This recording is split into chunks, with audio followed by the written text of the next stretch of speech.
Hello दोस्तों, स्वागत है आप सबका माइक्रोसॉफ्ट एक्सेल की न्यू वीडियो में। तो आज हम देखने वाले हैं हमारे कुछ इम्पॉर्टेंट फंक्शंस जो परफॉर्म किए जाते हैं। जैसे कि देखते हैं आज हम देखने वाले हैं सबसे पहला हमारा रैप टेक्स्ट क्या होता है, फिर उसके बाद देखेंगे मर्जन सेंटर क्या होता है और कॉलम ऑटो विड्थ क्या होता है और इन्हें कैसे किया जाता है और ये किस काम में यूज़ होते हैं। ठीक है, तो चलिए शुरू करते हैं। आप सबसे पहले देखते हैं रैप टेक्स्ट। रैप टेक्स्ट क्या होता है? तो दोस्तों, रैप टेक्स्ट एक ऑप्शन है जिसकी मदद से आप किसी भी टेक्स्ट को, उसकी लेंथ को एक सेल के अंदर फिट कर सकते हैं। ठीक है, जैसे कि देखते हैं हम, जैसे मैं इस सेल के अंदर कुछ भी लिख देता हूँ। जैसे मैं एक नाम लिख देता हूँ। ठीक है,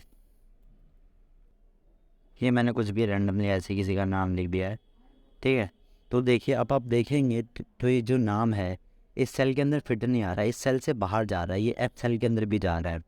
ठीक है, तो आपको क्या करना है, रैप टेक्स्ट क्या करेगा, इस डेटा को, ये जो नाम है इसको इसी सेल के अंदर फिट कर देगा। अब वो कैसे करेगा? आप सिंपली आप अपने होम टैब में अलाइनमेंट में यहाँ पर रैप टेक्स्ट के ऑप्शन पे देखेंगे, इस पर क्लिक कर देंगे। ठीक है, अब देखिए ये जो नाम है पूरी तरीके से यहाँ पर फिट आ चुका है एक ही सेल के अंदर। ठीक है, तो ये रैप टेक्स्ट यूज़ किया है। तो इस तरह से रैप टेक्स्ट को यूज़ हम करते हैं। ठीक है, जब हमारे पास लार्ज डेटाज होते हैं उसके अंदर हमारे पास बहुत सी चीज़ें ऐसे होती हैं जिनको फॉर्मेट नहीं किया जाता, तो उसको फॉर्मेटिंग के टाइम पे ये रैप टेक्स्ट यूज़ होता है। ठीक है, अब उसके बाद देखते हैं मर्जन सेंटर। मर्जन सेंटर क्या होता है? ये ऑप्शन जो है हमारे दो सेल्स को मिला के एक सेल में कन्वर्ट कर देता है, जैसे कि इसके नाम से ये हो रहा है मर्जन सेंटर। ठीक है, जैसे मैं यहाँ पर दो सेल्स को सिलेक्ट करता हूँ। ठीक है, दो सेल्स को सिलेक्ट किया, एफ़ और जी सेल दोनों सिलेक्ट है।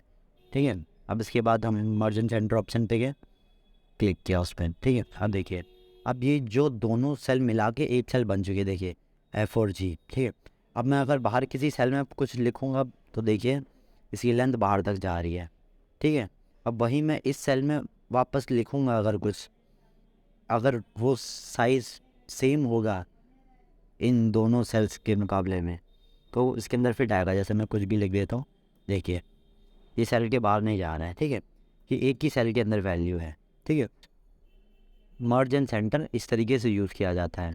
ठीक है, मर्ज एंड सेंटर बेसिकली देखा जाए जब हम किसी डेटा को हेडिंग प्रोवाइड करते हैं तब उस के लिए ज़्यादा यूज़फुल होता है। ठीक है, जब हम आगे देखेंगे वीडियोस में, जब किसी भी डेटा की हम हेडिंग देंगे तो उस हेडिंग का जब कुछ नाम लिखेंगे तो उस सेल्स को हम मर्ज करके वहाँ पर उसका कुछ नाम देंगे, तब ये मर्ज इन सेंटर काम आएगा। ठीक है, अब अगला देखते हैं हम कॉलम ऑटो फिट क्या होता है। ठीक है, कॉलम ऑटो फिट क्या होता है कि इसमें ये भी सेम तरीके से जो टेक्स्ट है उसको एक सेल में फिट करता है।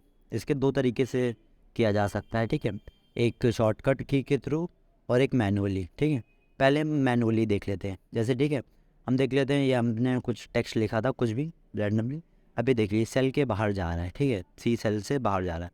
अब इसको इसी एक सेल के अंदर लाने के लिए हम मैनुअली क्या कर सकते हैं, आप सिंपली यहाँ ऊपर जाइए, यहाँ तक फॉर्मूला बार के नीचे आपको ऐसा साइन दिखाई देगा, उस पर पकड़ के उसे या क्लिक कर दीजिए या फिर आप सिंपली इसे ड्रैग कर देंगे तो ये देखिए एक ही सेल के अंदर हो जाएगा। ठीक है, अब दूसरा ऑप्शन क्या है, वो है शॉर्टकट की।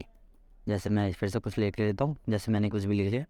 अब इसको शॉर्टकट की से कैसे एक ही सेल के अंदर फिट किया जाए, तो उसके लिए आप कीबोर्ड की मदद से ऑल्ट ओ सी ए की को प्रेस करेंगे तो देखिए ये उतना ही करेगा जितना एक सेल के अंदर जो टेक्स्ट है उसकी रिक्वायरमेंट है, उतनी ही विड्थ बढ़ाएगा। ठीक है, तो देखिए इसकी विड्थ इतनी थी तो ये ऑटोमेटिकली हो गया। ठीक है, अब वापस से इसको करके देखते हैं, इसको वापस से पहले अंडू करते हैं, ये हो गया। अब इसको वापस करके देखते हैं, वापस से आप प्रेस करिए कीबोर्ड की मदद से ऑल्ट ओ सी ए, देखिए ये हो गया। तो इस तरीके से ये यूज़ होता है। ठीक है, अब आप में से कुछ लोगों को लगेगा कि ये जो कॉलम ऑटो विड्थ है और हमारा मर्जन सेंटर है एक ही है। नहीं, मर्जन सेंटर और कॉलम ऑटो विड्थ दोनों अलग अलग चीज़ें हैं।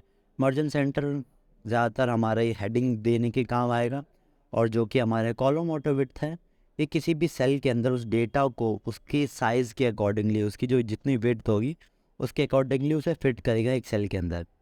ठीक है, तो ये फ़र्क है दोनों के अंदर। ठीक, तो आज की वीडियो में इतना ही। चलिए मिलते हैं आपसे अगली वीडियो में, तब तक के लिए धन्यवाद।